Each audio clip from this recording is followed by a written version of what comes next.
Welcome to Behind the Paranormal with Paul and Ben Eno. What exactly is the human mind capable of?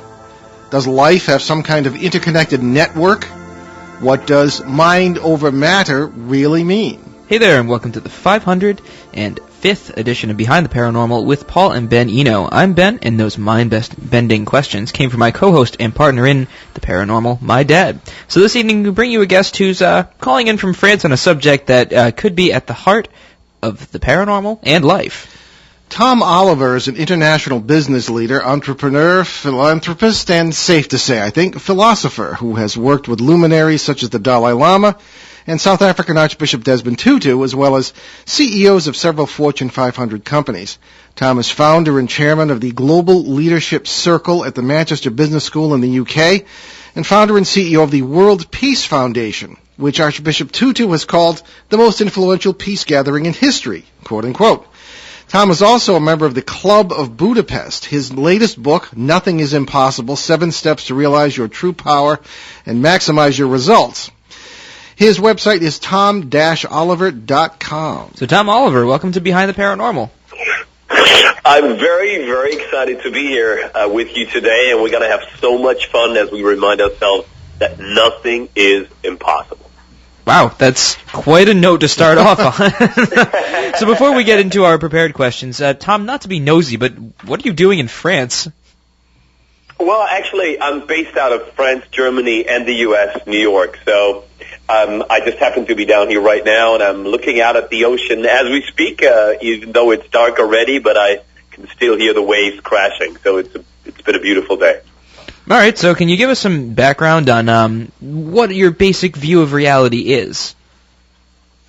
My basic view of reality, I think that the real work is done in the mind. And when we master a few key principles, and this is something I've found in overcoming a lot of challenges and obstacles in my personal life, but also in my interaction with the world leaders and business leaders you just mentioned in your wonderful introduction. If we master a few key principles, then we can truly get to a place where nothing is impossible. What we have to remind ourselves that the real work is done in the mind, and the real work is effortless, which is, I think, a key ingredient in today's society as we get so caught up in the rat race and everything has to be hard, and we tend to just look at obstacles. All right, so if somebody tells you that you're just pushing New Age nonsense, how would you respond? Well, I grew up in average middle-class family in a small town in Germany. I was a heavy stutterer since age 5. I couldn't get a word out in class, had a load of physical impediments, had ADHD, was bullied at school, was not born with a silver spoon in my mouth or a big name or a trust fund. I did not know anybody, and now I get to interact with world leaders like the ones you just mentioned. If that is not proof enough that nothing is impossible, what is? So it's very, very practical if we master some of these key principles. And it's important to remind ourselves that no matter who we are, no matter where we are, we can do anything we put our minds to, and we can reach our dreams. So how did you get involved with the Dalai Lama and Archbishop Desmond Tutu? I built up the World Peace Foundation. I had a vision to build something up, which then became the World Peace Festival and the World Peace Foundation, which you mentioned in the beginning. And, everybody wants to check you out in the beginning. So you literally, get in touch with all of these people. You build a network from scratch because, again, I did not know anybody, didn't have any connections at all. I just had a burning vision in my heart and a desire to make the world a better place. And in a magical way, but again, very practical way, this took me around the world. And so I got to sit down with the Dalai Lama in a private audience. I'm also a member of the committee of the 100 for Tibet, following a personal invitation by the Dalai Lama, and got to interact with people like Tutu and many others, including business leaders like Richard Branson and leading philanthropists around the world. And it amazes me that the boy I used to be, with all those problems and difficulties, could actually, get to a place where I can meet these fantastic people, be inspired by them, work with them, interact with them, but also be praised by them. This is something really that is still astounding to me. Well, the only contact I had with Archbishop Desmond Tutu was in 1988 at Canterbury Cathedral at the Lambeth Conference, in which I was not participating, only tourist. And he picked our oldest son, Ben's older brother, got separated from us, and he picked him up and handed him to me. So other than that, I don't know the man, I'm afraid. Well, the funny thing is Dalai Lama and Desmond Tutu, and they have endured such great adversity, and but they have such a great sense of humor. I mean, it's really wonderful, and this is something that unites a lot of these world leaders. I've found personally that they have to overcome so many challenges and obstacles and impediments in their lives, but they still take everything lightly. That's because true. It's such a key quality that we have to cultivate, actively cultivate, especially today when we're bombarded by negative news every day and another crisis here, another one there. Mm-hmm. We shouldn't deny these, obviously, but we have to keep a lightheartedness about things, and we have to remind ourselves of what is truly important in our lives, which is, time with loved ones and family, to have a real balance in our life, time in nature, time with ourselves, and to nurture that quality which I would call, overall well-being and balance, and not, burning ourselves out. It's very important. You're right, Tom. I have to second that, because some of the most negative events that we encounter in paranormal work, and there is a lot of negativity out there in the multiverse, so to speak. I still think it's always overcome by the positive. I always point out that the worst poltergeist situation I ever encountered in 1975 was overcome by using a joke book. And people look at me, and I say, laughter in a positive sense, humor is so powerful, and that's an expression of the positive that is really often overlooked. So I have to really agree with you there. So I haven't even started my main questions yet here, Tom. But what on earth is the Club of Budapest? Well, the Club of Budapest is actually was founded by the Dalai Lama and President Gorbachev and Ervin Laszlo, who's a good friend of mine, and it's basically world leaders coming together from all different areas. We have world famous artists and like Peter Gabriel in there, the musician. We have Paulo Coelho, who wrote The Alchemist. We have former heads of state and many, many other thought leaders, and we come together regularly. And we just came back from China to interact with the new government there, and to see that the agenda for kind of a sustainable eco-civilization gets advanced. So it's very rewarding work for me personally. You must have fun at the hands of conspiracy theorists, like talking about the Bilderbergers and the Club of Budapest. We don't get into that much on this show, but they do seem to come out of the woodwork from time to time. Okay, now let's get into the meat and potatoes here, Tom, if we could. Your literature is very interesting. It's full of terms like turning personal challenges into assets and successes, tips for taking advantage of connectivity to access information and ideas, defining safety nets and why we need to dispense with that. It's almost typical, it's a little deeper, but it's almost typical business coach material. You do hear this a lot. But what we were interested in is your view of the reality behind all that, how it actually works. So how does the human mind really work? What is it on a concrete level? How is it connected with other people and all other life? I know that's a very narrow question, but go ahead. This is definitely a loaded question, but an excellent one. So I think that we first have to realize that it all starts in the mind. The real work is done in the mind. And when you ask people who have done the seemingly impossible, people who have pushed their own and the world's boundaries, people who have left others in awe, in whatever area, it could be somebody like, the Dalai Lama, or, a mountaineer, an athlete who's done the virtually impossible, a business renegade like Richard Branson, could really be anyone from any area. And when you talk to these people, I think that something that will astound everybody is that one of the answers that you get back is that the biggest work was done in their minds. This is really where it starts. We create our own reality. Yes, we have to put constructive physical action behind it, but it all starts in the mind. The real work is done in the mind. And that is very, very important. And ultimately, same as you said before with your story of the humor and the positivity, we have to remind ourselves that we get what we focus on. What we focus on expands. So we should be very careful not to get caught up in the negativity of news and media, the educational system when we grow up and everything.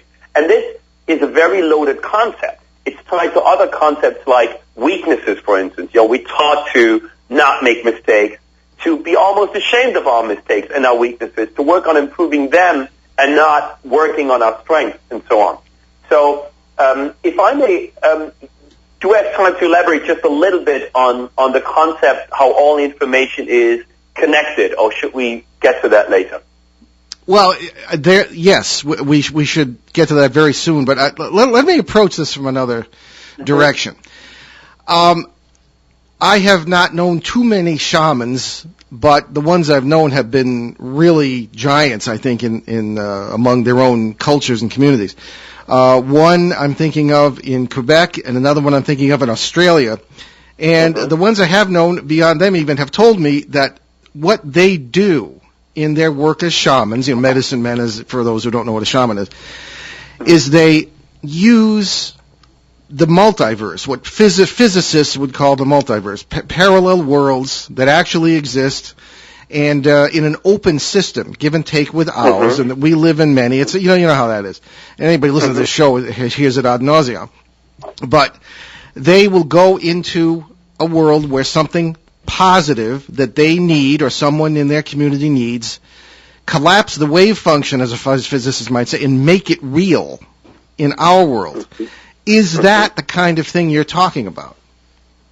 Oh, absolutely. And it's very, very practical. Let's get this down to a very practical level. Right. Imagine that there are literally infinite probable realities, and they're all connected. And so we can literally tune in to some of these other probable realities, and by focusing on them, we can materialize them. And let's take this down to very, very practical, almost business-like level, as you mentioned before.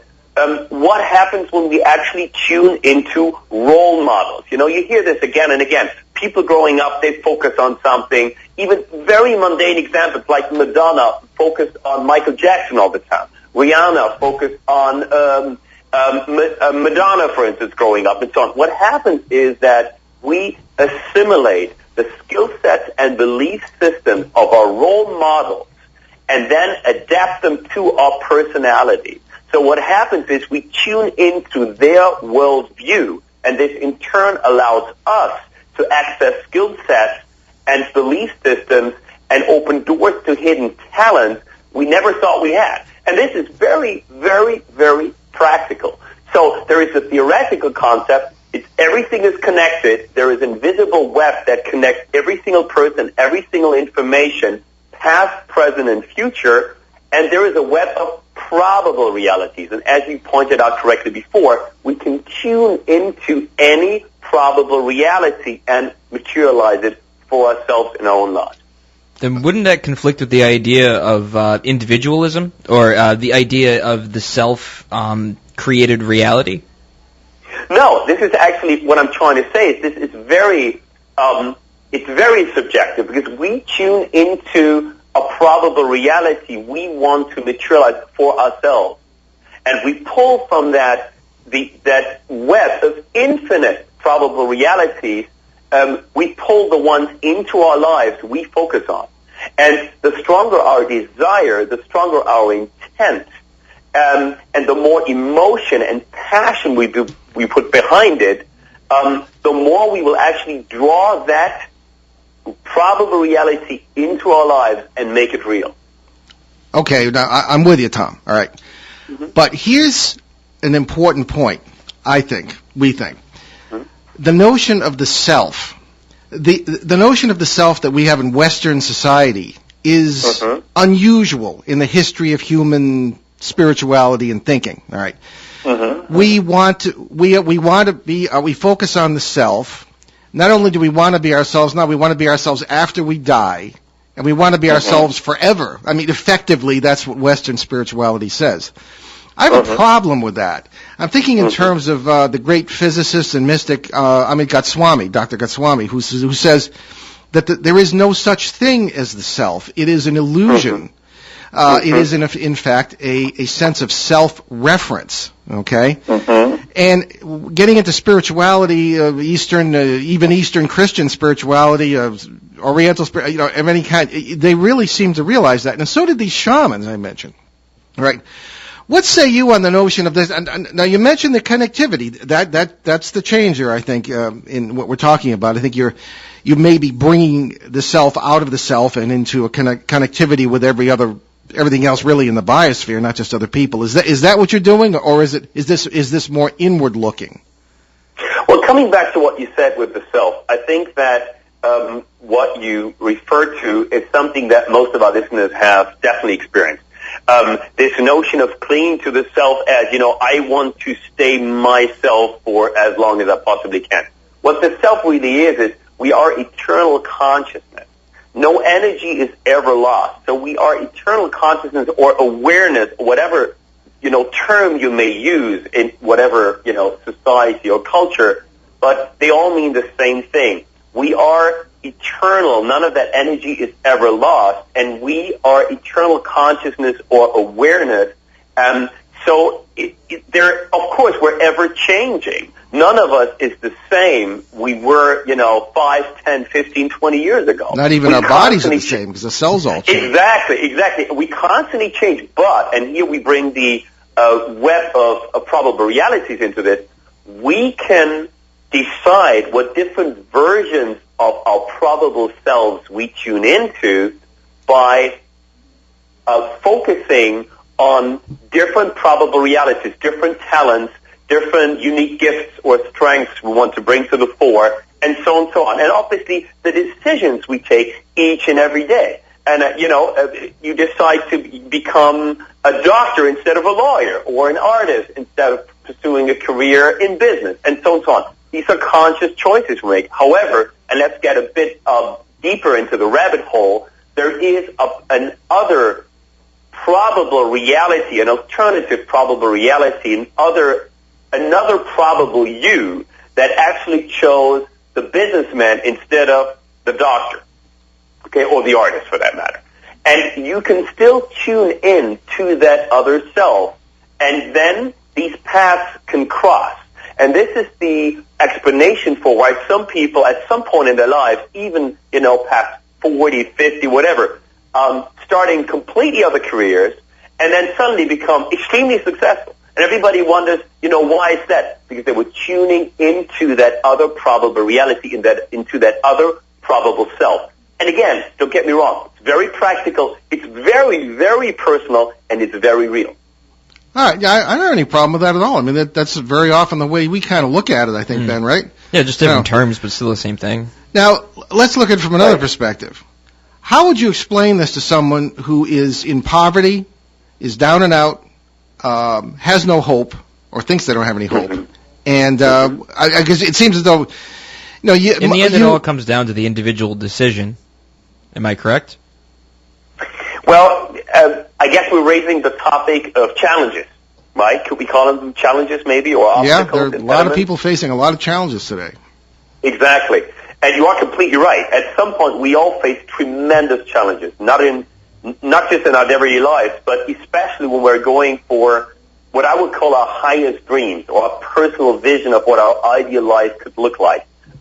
Could I share a personal story with you? Please. Yeah, go for it. And our listeners. Like most of our listeners, I've experienced tremendous challenges in my life. And, for example, when I grew up, I was a heavy stutterer, and I could not get a word out in class. And I had a load of physical impediments. When I discovered the constructive energy behind these challenges, however, I could finally turn this extremely challenging situation around, free myself from my problems, and then use this underlying positive energy that had been there all along to do very constructive things with it. So in my personal case, and I had been a stutterer since the age of 5, and I had a load of other physical problems and ailments, and nervous twitching and involuntary body spasms and so on. I discovered once I went to the U.S. and I got a scholarship to go to boarding school, suddenly athletics, sports was on every afternoon. And this was something new to me. I grew up in Germany, and then I came to the U.S., and that was new. And suddenly realized I had been holding back and suppressing that energy all along. I'd been hyperactive. I'd always been ADHD, but I didn't realize it. And so I suddenly saw I had to flip the coin. And I had to not label this challenge as bad or that energy, but I had to look at the other side of the coin. How could I actually use this constructively? And this freaked me up. I could eventually free myself from all of my problems by like the age of 20. I learned to speak 5 languages fluently, became a global keynote speaker, and could suddenly do a lot of athletic feats I never thought possible. And again, if I can do it, anyone can do it. All we have to do is master a few key principles. Now, coming back to the challenges, we have to realize that any challenge or obstacle is actually a blessing in disguise. We have to ask ourselves, what are the gifts behind the challenges we face? And if we look closely, we can discover that our greatest challenges are really our greatest assets and hold tremendous opportunities. But we have to be willing to look into that direction and change our mindset. Okay. All right. Well said.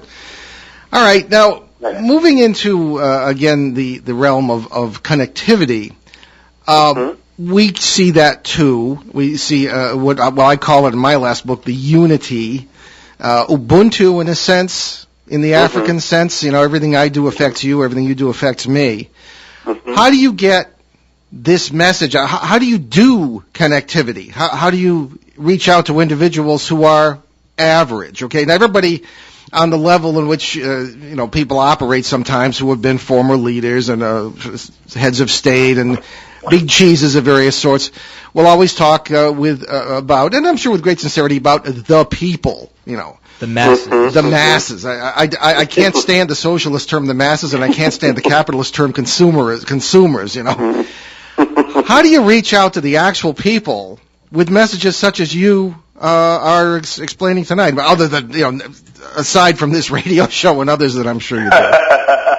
Well, when I teach global MBA students at Manchester Business School, and we have people from over 32 countries there, students from all sorts of backgrounds, everything, you have to learn language which is very universal. And you're facing people from a lot of different cultures. So, and it's got to be very practical because everybody looks for very specific practical tools. I always compare, let's take an example, okay? The connectivity. Today it's simple because we can connect the connectivity to the World Wide Web. And if we're looking at it, the World Wide Web is really an outside replica of that inner world where everything is all one and all connected. And then it's quite easy to cross the bridge and explain how you can draw any information that you desire from that vast inner field of connectivity, past, present, or future. And obviously it's important to remind ourselves that our desire draws the information to us. All artists know that. All great inventors know that. But we have to stay open and receptive and keep what we could call a beginner's mind. You know, this great saying, in the expert's mind there are few possibilities, in the beginner's there are many. That's true. This is why a lot of the great inventions were actually made by amateurs, because in the amateur's mind there are many possibilities. So as long as we stay open and receptive, keep a beginner's mind, and not have too many preconceived ideas about the answer or solution we're looking for, we can access that information. Again, no energy is ever lost, no information is ever lost, and with the World Wide Web, people can understand this now in very practical terms. All right, let's move to another level here, and I don't want to get nuts, but this is a show about the paranormal, all right? Sure. We see, and certainly me for many decades working in this field, have seen a lot of negativity coming from, shall we say, outside, okay? Folklore interprets it as demons and things of this kind, but there does seem to be, out in this multiverse, life forms, if you will, that do seem to do what mosquitoes do and feed upon the negative energy that is produced by such as ourselves. One wonders about their influence in government and everything else. And again, not to get crazy here, but I mean, there are a lot of questions that have arisen in our work and this sort of thing. And certainly, just to say the positive things that you talk about can do a great deal to overcome that and to repel this kind of negativity. In your work with people and with leaders, do you feel that you ever encounter negativity that is coming from somewhere or someone else that is pretty powerful and shouldn't really be here? I mean, maybe it's not a well-phrased question, but I think you know what I'm getting at. No, absolutely, and you phrased it really well. I think that, again, it comes back to the universal truth that we are our own ultimate and greatest authority, and we are not exposed to negativity without consciously deciding that we let it in. So what I mean by that is if we give ourselves suggestions that, for instance, we will only react to constructive influences and suggestions, this automatically provides a shield against that. Okay. And we face negativity not just from that other realm, but, in our everyday lives. Even with simple things like people, coming to us not with the best of intentions and so on and so on. And I think especially people who have seen great adversity and then have risen to extraordinary success in whatever arena, could be business, could be society, could be an NGO, could be peace and so on, have faced tremendous adversity and from any realm, so to speak. And it's very important that we're fully conscious of the fact that we are the masters, we're the captains of our own ship, so to speak. And if we are telling ourselves that we will only react to constructive suggestions and influences, we can become immune against those influences. Okay. Well, we're going to take a break on that note. You're listening to Behind the Paranormal with Paul and Ben Eno on WOON 1240 in New England's beautiful Blackstone River Valley. We'll be right back with our guest, Tom Oliver. Stick with us. Hi, I'm Greg Bell, the host of When Radio Was. I'm Mortimer. Bill. Is that you under that blindfold? Bill, with this thing on, I can't see who I am. No, I imagine not. Can't you see anything at all under that blindfold? On a clear day, I can see the blindfold. You can? Yeah. When Radio Was, shows from the past for today's imaginations. When Radio Was airs Monday through Friday, right here on ON 1240 Radio at 11 a.m. and 11 p.m. And we wanted to tell you about some charities, of course, that Ben and I have adopted. You can find all of them at BehindTheParanormal.com and NewEnglandGhosts.com, our two primary websites. Certainly wanted to point out that Builders Helping Heroes here locally in Rhode Island and southeastern Massachusetts, the Builders Association have been building a home in cooperation with Homes for Our Troops for a young Marine who lost both his legs in Afghanistan. Beautiful place out in Burrillville, Rhode Island, and they're going to be having the key ceremony there on December 21st. I'll be there. Maybe Ben will come with me. And wonderful, wonderful people. Also, Canadian Veterans Advocacy for our Canadian listeners.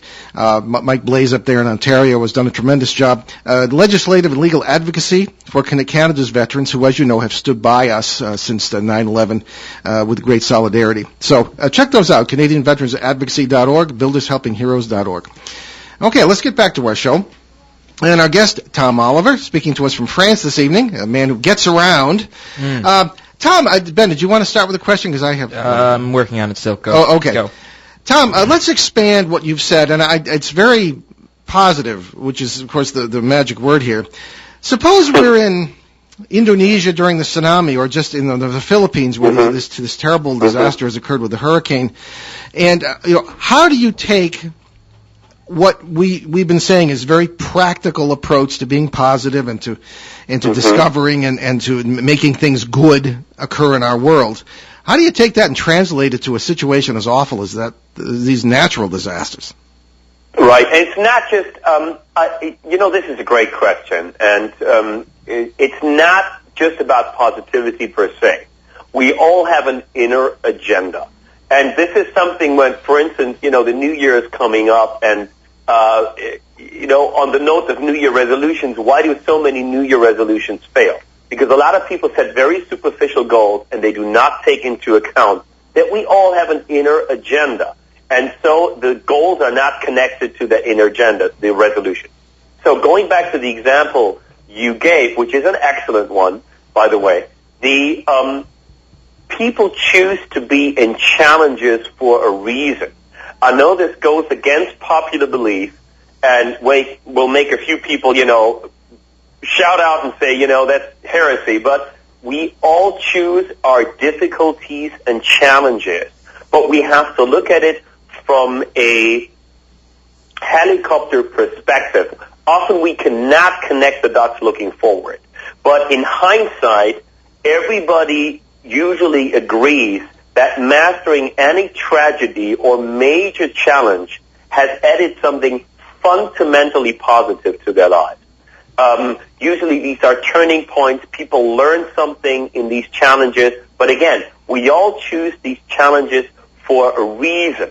That's one. Now, there's obviously the other aspect that you draw negative events into your life by focusing on negative probable reality. Now, that's obviously the other end of the spectrum. But not everybody is involved in challenges for their own personal reason. And if we're looking at natural disasters, these are obviously, tremendous challenges people face. But again, we always have to look at the personal agenda. There is no one-size-fits-all answer to that question. But again, we have to look at tragedies or seeming tragedies in another way, that they're often blessings in disguise. They contain gifts that we have to unwrap. But we can only see this if we're willing to look that way and adopt that mindset. Well, I'm sure there are too many horrified listeners rear-ending each other on Interstate 95 right now, but I agree. I see exactly what you're saying there. One of the questions that does arise too here, Tom, is the issue of mental illness.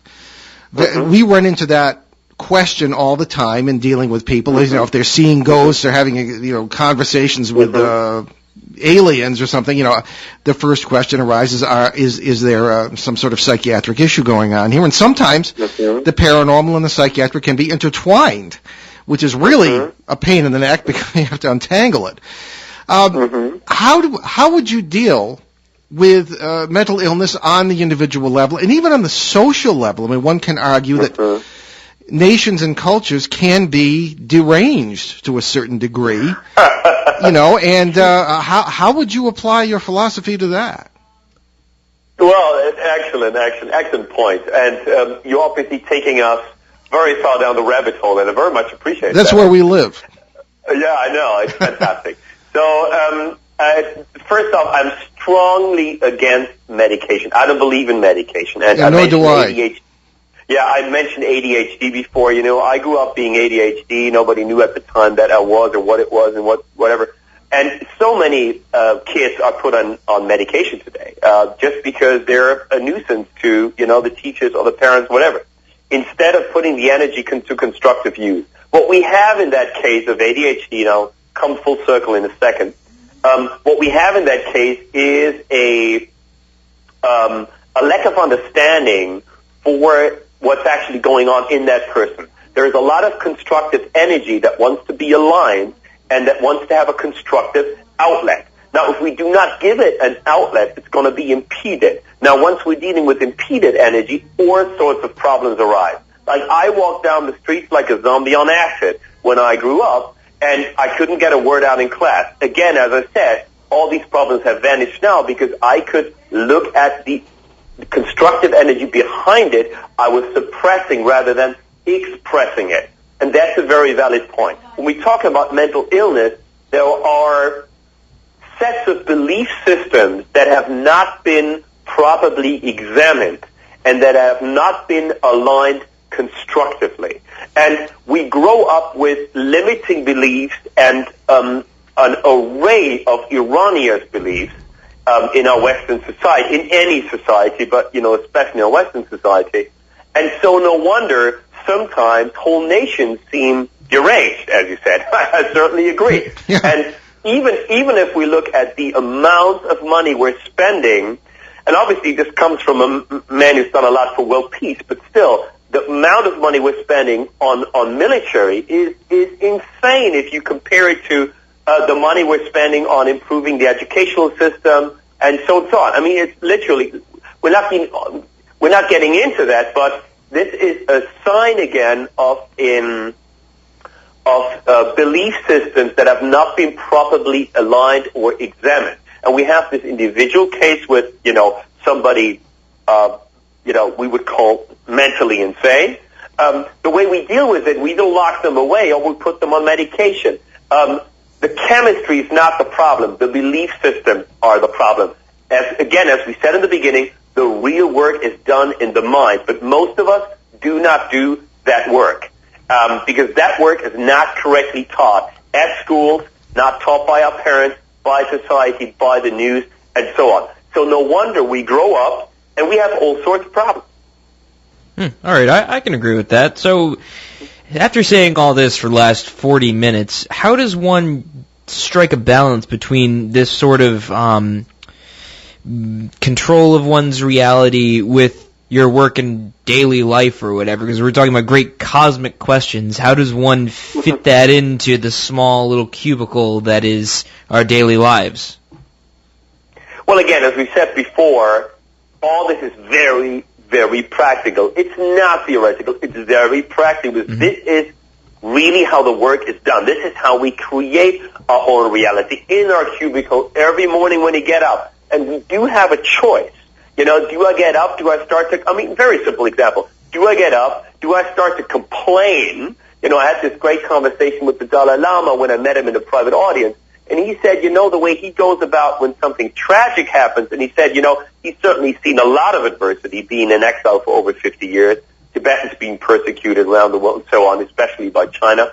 So he says, the way he goes about anything tragic or, what you would call negative that happens, he looks at it and says, if I cannot change it, there is no use worrying about it or complaining about it. Then I better invest my energy, focus my energy on something else that's more constructive. If I can't change it, well, I better channel my energy into changing it. Now, this simple, what I would call, Dalai Lama rule would radically improve the happiness and daily life of, most Germans, for instance, growing up in Germany. I can say that because they spent most of their time complaining about what they cannot change or basically worrying about things instead of putting mental and physical constructive action into it. So again, it's very practical. We all have a choice. We're not victims. We do have a choice, and it starts from the moment we get up.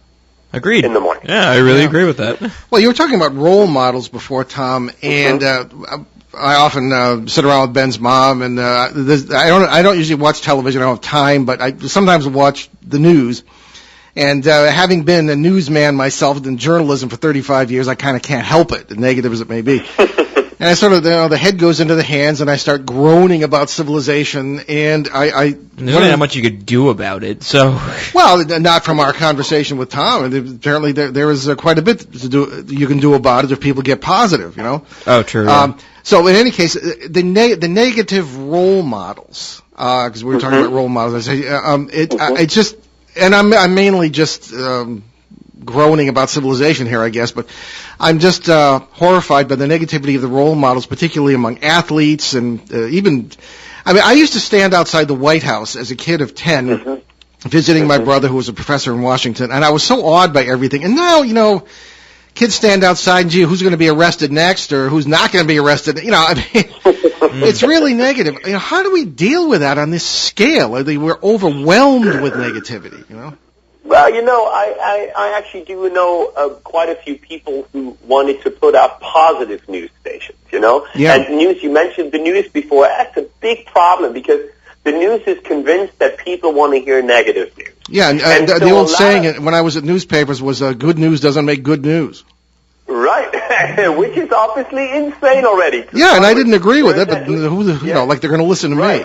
Exactly. Well, got to pay your bills, got to have a job, so you got to play, within the system. But then again, let's step back for a second, look at it. There is at least, and I'm sure even the most pessimistic people in society can agree with that. There is at least 50% as much positive news as negative. Okay? Oh, more. So at least the news, of course there's more, but at least 50, if we can all agree on that. Sure. And most of our listeners. So at least news should reflect a 50-50. But if you look at news, it's maybe 98.2 or 97.3, I don't know, 95.5. We're really positive or optimistic. You know, and so obviously a lot of the positive news doesn't even make it out. You know, it's suppressed. And obviously that shapes society, that influences society. But then again, we in turn also influence news and media. Each and every one of us. You know, this is not detached. It's not like, you know, so we can choose to listen to something or not. We can choose to switch to another channel. We can choose to tell, you know, the good, positive news we heard to our neighbors, our friends, our parents, our children, and so on. We do not have to buy into that. And if we all did that, the world would change dramatically. So a lot of people are saying, well, I cannot do anything. Well, you know, trust me, I've sat across some self-made billionaires who looked me in the face and said, you know, I cannot, you know, how can I change the world? What can I do, you know? I'm just one person. How can I, you know, turn things around? And they can, you know, turn things around tremendously, especially in the third world, and that was actually in a third world country. So what I mean by that is it doesn't matter who we are, it doesn't matter where we are, we all have a choice. And change starts with ourselves. And we have to make that decision to turn things around. So again, coming back to the role models, we can choose to focus on the positive role models that inspire us instead of, you know, choosing to focus on the negative role models. Okay, yeah, no, that sounds perfectly reasonable.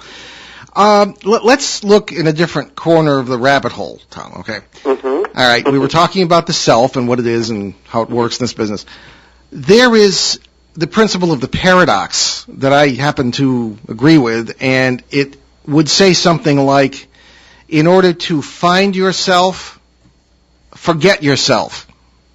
And then you will find yourself, you know. And the multiverse seems full of these paradoxes, things that apparently are true but are not, and the opposite is actually what will do that. Does that come into play at any point in the idea? Because I think there's nothing more damaging ultimately than looking inward as we do in the West. And the idea seems to be you sort of accept yourself and then forget yourself and find yourself in the other. Now, does that, what say you? Okay, forget yourself in terms of, I think it's, if you mean forget yourself in terms of forgetting our preconceived notions of who we think we are for some time during the day or regularly, I think that helps us to find new parts of ourselves or to access hidden areas, talents, skill sets, and so on, and to really reach our full potential. Why is that? If we look at a corporation like Google, for instance, they do this in a very clever, smart fashion. They integrate this whole area of laziness, of fun, of kind of what I would call forgetting yourself, letting the mind go into a free drive into their corporate culture. If you go to Silicon Valley, to the headquarters, what you see is lap pools, free massages, arcade games, giant Hulk statues, you know, and all this stuff. You know, Germans would look at it and think, these guys aren't working. That's pure fun, you know. Mm-hmm. But by creating an atmosphere like that, they allow their employees to tune out of the problems and the challenges at hand. So they have realized that we're most creative precisely when we're not aware of the problem, and we're not aware that we're actually being creative. Namely, we focus on something else. And then our subconscious can find the information we're looking for, and we have those breakthrough moments. So you just... Yes, go ahead. No, I'm sorry. You just said the magic word, subconscious. Let me give you a practical example of what I'm getting at here, Tom. I mean, we're kind of coming down to the end, but... We got time. Okay. Thank you, Ben, Mr. Producer. Welcome. All right. I've spoken with astounding... I suppose what would generally be called psychics, people with incredible vision and people who can do all kinds of amazing things that I think are sort of part of all of us. And they'll say, well, I say, how do you do that? They say, well, I don't think about it. If I think about it, I can't do it. So maybe I'm talking about bringing in more of the heart than the mind when it comes to forgetting the self. Ourselves in the West, we like to plan and everything has to be systematized and all this business. Whereas if you let that go, maybe from what you're saying, that part of the self, if you let it go, things do tend to come into place because your subconscious, which in our opinion is all the lives you're living in parallel worlds, all the wisdom, all the fears, all the good things, all the bad things, hopefully in balance, which is what we're working for. That is what does the governing, rather than the conscious mind in one place here. Here's another example quickly. My wife and I, Ben's mom and I, had our 25th wedding anniversary some years ago. I'm not going to tell you how old I am. And people said, "Oh, how did you do this? And you're a great couple and all this." And I said, what were your plans and dreams when you started out? I said, we had no plans and dreams. We were together. Mm-hmm. We put it in the hands of God. We just said we love each other, and everything, all kinds of amazing and good things have come from that, where I sometimes suspect that if we thought about it and planned it, it wouldn't have happened that way. So I don't know. I mean, that's kind of what I'm getting at. Is it better to let it go and stay positive, bring it in, be active in a positive sense, but really to just kind of let it go and let the subconscious do the governance? You see what I'm getting at? No, absolutely. And throughout my life as a singer-songwriter and creative artist, there is that process where, you have to step back and let the magic happen. Right. And this is something when I call this the invisible hands. When you sit down at the piano, you have a tune forming in your head, and suddenly the hands move by themselves. But let's take this even further. Any project, idea, even product, service, or business has a life of its own. And we have to learn to trust the creative process and let the energy flow. And I mean that the creative, that magic we talked about and you talked about happens precisely when you step back and let that inner wisdom that simply knows more than you do take over. Mm-hmm. And that's a very, very important point. And you mentioned exactly people are too rigid. It's in the same way corporations try to force innovation. Innovation cannot be forced. You need a minimum structure, and you need to understand that the process of innovation is not a linear process. Right. You have to, set the stage. You have to focus on your vision of the ideal outcome, provide a minimum structure, then step back and watch the creative process unfold. And you have to trust that the forces behind any creation or project or innovation will take you there, and they will. Excellent. We're burning up the hour here, so I want to give you a chance to talk about your book, your website, what you're doing. So go. Oh, I'd love to. I can't believe time went by so fast, and this was so exciting, especially because you took us so far down the rabbit hole, which is great. Yes. I'm so sorry I couldn't share everything I wanted, but again, there's so much more on my website. It's tom-oliver.com. My name is so common I had to put a dash between it. So again, it's tom-oliver.com. You can even download a free chapter of my book. My book, Nothing is Impossible, is available through all the online and traditional bookstores. Nothing is impossible. Excellent. So what does the future hold for you? What do you have going on? What do I have going on? What don't you have going on? What don't I have going on? Well, that's always it's tricky because you have to keep that balance, especially if you wear so many hats. You have to keep that ideal balance. And we talked about balance a bit before. Mm-hmm. It's very, very important and something that always astounds me where opportunities come out of nowhere. I mean, it's really fantastic. That's for sure. Yeah. And it's brilliant. And what I got going on, I'm speaking actually a lot. I'm speaking around the world, and I'm balancing that with obviously all the activities for the book. So we're going to do TV for the book as well, and obviously exciting shows like yours. Then I'm obviously still teaching at the business school you mentioned, at Manchester Business School, and then being in all these committees we mentioned before. So it's quite a fine line, and I'm doing concerts at the same time and consulting corporates and teaching people on how to induce states of peak performance and and what the secrets behind innovation are, and so on, which especially a lot of corporations are very grateful for. So there's a lot out there. The hours are definitely not enough in the day. But with the right mindset and enough balance, it's always important to keep that balance. And I had to learn that the hard way, especially the time with yourself, with friends and family, with nature is so key and it's so important. And, when we grow up, we listen to them, it's a phrase, oh yeah, well balanced, but it's so key. If you let that ball drop, it becomes shattered. You don't get it back. So it's very, very important. Okay. And if you had if you had a final word for our poor listeners sitting out there in bumper-to-bumper traffic, what would it be? I've come to believe and experience that nothing is impossible when we clearly define where we want to go. We have to define our destination, then make a plan how to get there and take constructive mental and physical action. And to all our listeners out there, it's key that we refuse to focus on obstacles. We refuse to focus on our weaknesses, but rather on our unique gifts and talents.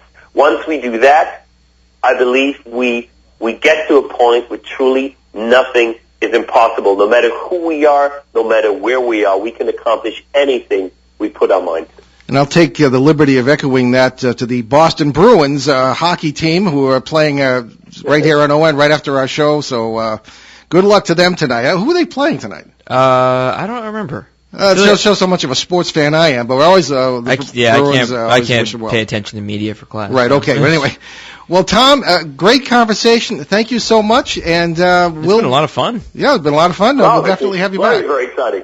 So okay, much fun. Get to bed. It's must be 1 a.m. where you are almost. It actually is. But, for an exciting conversations like ours, I would stay up all night. Well, that's great. Oh, wow, appreciate that.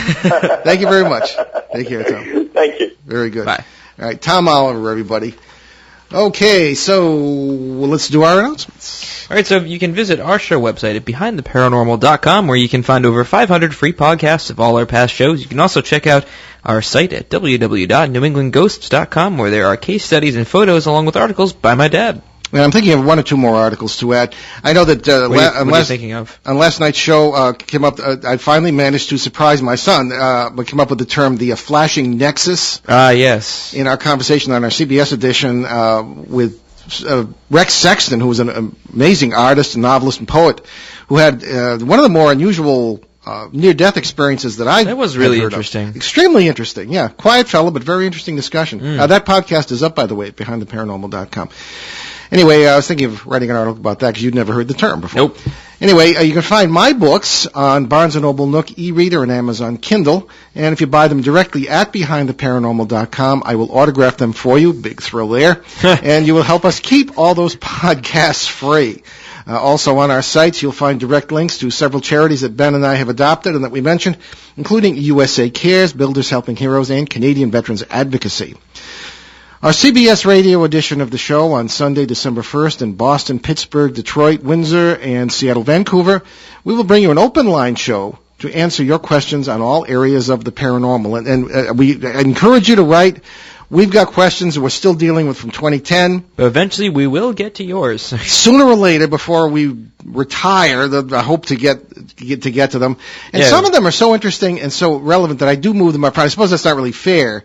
But you'll have a better chance of getting your questions answered if it is shorter. I know that's difficult because many situations are complex paranormal right, problems. And then we usually say paradoxical things like, well, we need more information. But yeah, I know, it's difficult that way. But feel free to write to us at any length, and we will try to get to it even if it's bits and pieces. Right. Don't forget about our show Facebook page, Behind the Paranormal, and you can find us on Facebook. You can like us. You can send us messages if that's easier for you. If you don't want to email us, you can also email Paul at BehindTheParanormal.com, where you can get your questions in to us. Mm-hmm. And next Monday, December 2nd, right here on WOON 1240 and ONWorldwide.com, we will also bring you an open line show and catch up on some of those latest paranormal news segments that we almost never get to do.